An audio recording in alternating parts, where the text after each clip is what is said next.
తాజా వార్తలకు స్వాగతం. ముగిసిన సమ్మక్క సారలమ్మ జాతర, తిరిగి వనంలోకి ప్రవేశించిన దేవతలు, తిరుగు ప్రయాణమైన భక్తులు.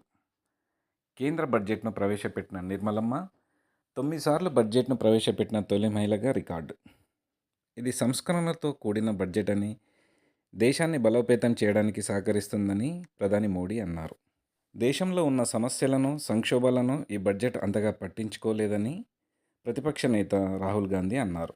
ఉపాధి అవకాశాలను, మౌలిక వసతులను పెంచేందుకు దోహదం చేస్తుందని కేంద్ర మంత్రి బండి సంజయ్ అన్నారు. దేశ ఆర్థిక వ్యవస్థను మరింత పటిష్టం చేయడానికి అవసరమైన బడ్జెట్ అని కేంద్ర మంత్రి కిషన్ రెడ్డి కొనియాడారు. తెలంగాణకు అంతగా ప్రాముఖ్యతను ఇవ్వలేదని, అనుకున్న విధంగా నిధులను కేటాయించలేదని డిప్యూటీ సీఎం బట్టి విక్రమార్క గారు అన్నారు.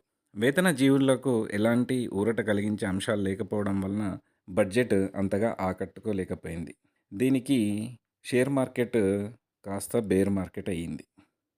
పెట్టుబడిదారులకు బ్లడ్ బాత్తో మరో బ్లాక్ సండేను మిగిల్చింది.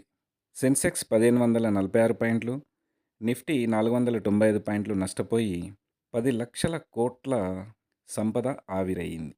ఫోన్ ట్యాపింగ్ కేసులో మాజీ ముఖ్యమంత్రి కేసీఆర్ను నందినగర్ నివాసంలో 4.5 గంటల పాటు ప్రశ్నించిన సిట్.